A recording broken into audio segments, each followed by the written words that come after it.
दोस्तों, मांगी हुई चीज़ें हमारे पास हमेशा नहीं रुकती। हम कई बार अच्छी चीज़ें मांग तो लेते हैं, पर वो हमारे पास ठहरती नहीं है। ऐसी ही एक कहानी आज मैं आपके साथ शेयर करने वाली हूँ। मैं हूँ आपके साथ दीपिका और आप सुन रहे हैं मेरा शो ज़रा सुनो। तो चलिए शुरू करते हैं आज की कहानी। शिक्षा ही धन है। एक बार की बात है, एक राजा था। एक दिन वह जंगल में शिकार करने गया। उस दिन बारिश का मौसम हो रहा था। फिर भी राजा अपने कुछ सिपाहियों के साथ जंगल में निकल गया। जंगल पहुंचने पर अचानक तेज बारिश होने लगी। तेज बारिश के कारण राजा महल जाने का रास्ता भटक गया और सिपाहियों से बिछड़ गया। अब राजा को रास्ता ढूंढते ढूंढते भूख और प्यास लगने लगी। तभी उस राजा को 3 बच्चे खेलते हुए नजर आए। राजा ने उन बच्चों के पास जाकर कहा, मैं बहुत भूखा हूँ, मुझे प्यास और भूख लग रही है, क्या तुम मेरे लिए कुछ खाने पीने को ला सकते हो? बच्चे राजा को गांव की तरफ लेकर चले गए। गांव में बच्चों ने राजा के खाने पीने का इंतजाम किया। उन्होंने राजा को भोजन कराया और शरबत पिलाया। राजा बच्चों की इस बात से बहुत खुश हो गया। राजा ने प्रसन्न होकर बच्चों से उनकी मनचाही चीज मांगने को कहा। पहले बच्चे ने कहा, मैंने कभी अच्छा खाना नहीं खाया, ना अच्छे कपड़े पहने, इसलिए मुझे धन चाहिए ताकि मैं अच्छे कपड़े खरीद सकूं। दूसरे बच्चे ने कहा, मुझे एक बड़ा सा घर और घोड़ा गाड़ी चाहिए।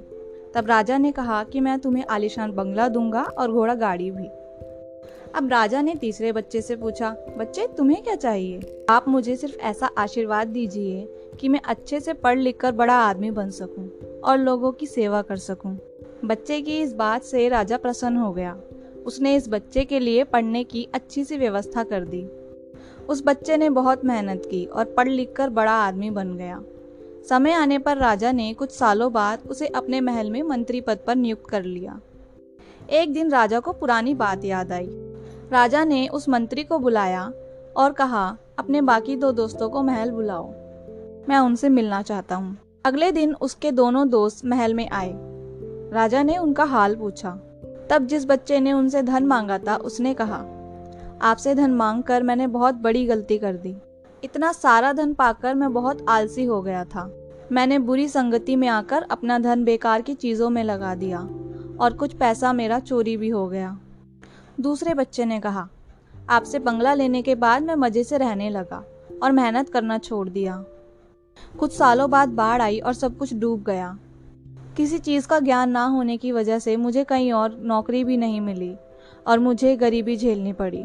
उन तीनों बच्चों में से सबसे ज्यादा खुश वही बच्चा था जिसने राजा से कुछ भी नहीं मांगा था, केवल आशीर्वाद के।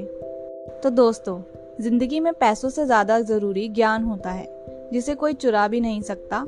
उल्टा ये बांटने से और ज्यादा बढ़ता है। इसलिए हमें हमेशा अपने दम पर ही मेहनत करनी चाहिए और अपनी पढ़ाई लिखाई पर ध्यान देना चाहिए। तो दोस्तों, ये थी हमारी आज की कहानी। मिलते हैं आपसे अगले एपिसोड में।